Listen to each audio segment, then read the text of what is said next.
Hello guys, এখানে আমি নাইকা থেকে পারচেস করে নিয়েছি ফক্সটেলের কিছু ভাইরাল প্রোডাক্ট। আর আজকে আমি তোমাদের সাথে এই সব প্রোডাক্টগুলো হর্নেস্ট রিভিউ দেব। চলো তাহলে এক এক করে দেখে নেওয়া যাক এর মধ্যে কী কী প্রোডাক্ট আছে। এটি ভিটামিন সি ব্রাইটেনিং সিরাম। এরপর বেরিয়ে আসলো foxtail super glow face wash, foxtail super glow moisturiser, এবং এর পরের যে প্রোডাক্টটি সেটি হলো সব থেকে viral foxtail skin radiance mask. এটিতে আছে ল্যাকটিক অ্যাসিড, যেটি স্কিনের ব্ল্যাক হেডস রিমুভ করে স্কিনকে ব্রাইট করতে সাহায্য করে। আর এটি ফক্সটেলের SPF 30 ব্রাইটনিং লিপ বাম।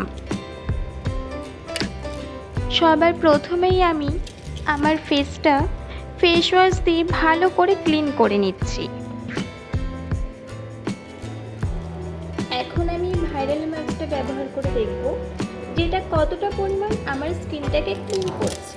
আমার স্কিনে অল্প ব্ল্যাক হেডস আছে, তাই এটার পুরোপুরি রেজাল্ট বোঝার জন্য আমি আমার হাফ ফেসে এটি অ্যাপ্লাই করব। এর ভিতর থেকে ঠিক এরকমটা ইউজ করা যাক।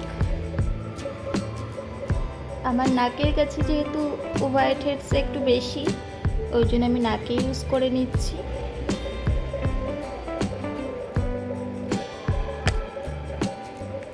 এটা আমি এখন শুকানোর জন্য 10 মিনিট ওয়েট করব এবং তারপরে আসল রেজাল্টটা দেখা যাবে।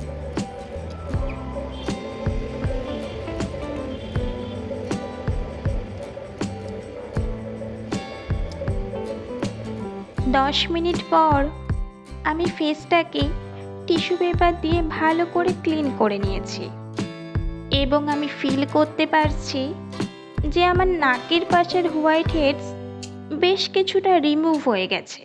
মেবি সেকেন্ড টাইম ইউজের পর পুরোপুরি রিমুভ হয়ে যাবে। আমার পার্সোনালি এই স্কিন রেডিয়েন্স মাস্কটি খুব ভালো লেগেছে। এটি কোনো পেন ছাড়াই আপনার স্কিনের ব্ল্যাক হেডস রিমুভ করতে সাহায্য করবে। এবার একটু সিরাম, ময়শ্চারাইজার আর লিপ বাম, তাহলেই আমার morning skin care routine complete.